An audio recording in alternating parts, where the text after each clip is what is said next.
les hommes et les femmes de sagesse qui arrivent à éclairer les détresses contemporaines, il n'y en a pas beaucoup et on entend tout le temps les mêmes.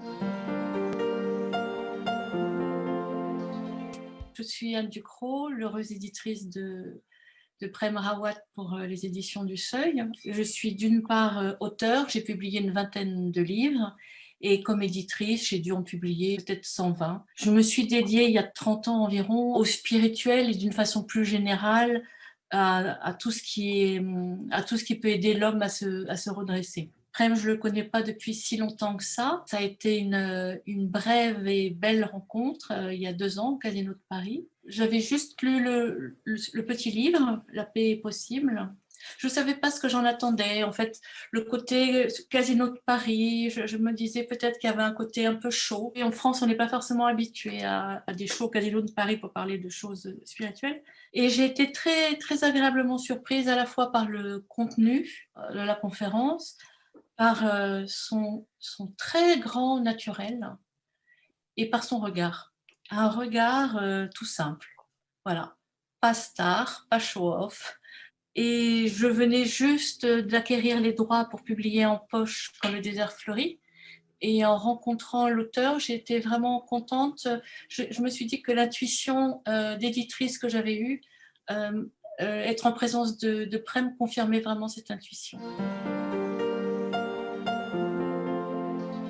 Le Seuil, c'est quand même c'est une grande maison prestigieuse en France et dont la vocation est de publier des livres soit des livres qui marquent leur temps, qui ne vont pas forcément durer pendant 1000 ans, mais qui pendant 5 ans secouent.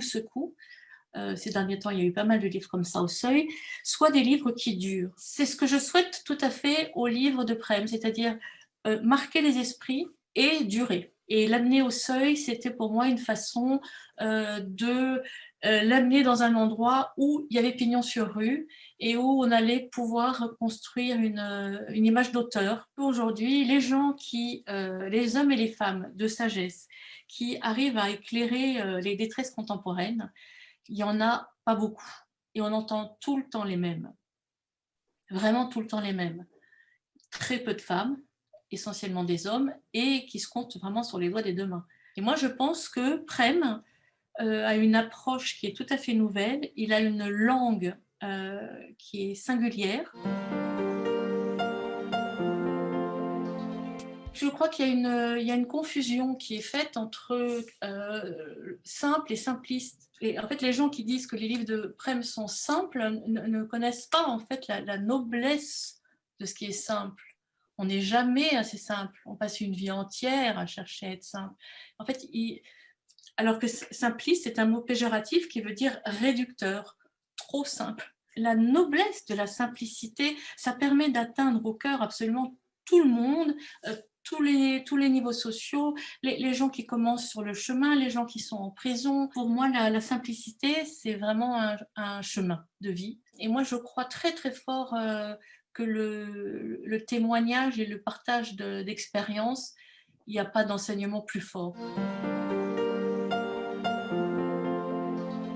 Quand j'ai lu Apprendre à s'écouter, euh, qu'est-ce que j'ai ressenti?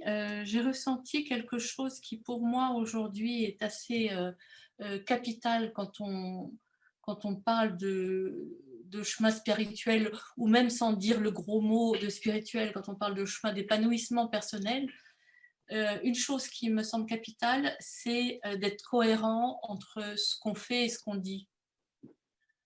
Alors ça, en lisant Apprendre à s'écouter, j'ai vraiment senti une cohérence entre ce que Prem dit, écrit et fait. Alors notamment ce qu'il fait avec sa fondation, mais aussi ce qu'il fait avec son programme pour la paix. Moi, je trouve ça exceptionnel, le travail qui est mené autour d'une paix possible, qu'il mène avec, par exemple, des prisonniers ou avec des peuples qui ont passé des années en guerre civile. Autrement dit, que ce soit des prisonniers ou des gens qui ont été en guerre civile, ce ne sont pas des gens à qui on l'a fait avec des petits discours de bisounours. Je veux dire, si le message de Prem arrive à transformer des prisonniers, arrive à transformer des pays qui ont été en guerre, c'est que ce message, il est vivant.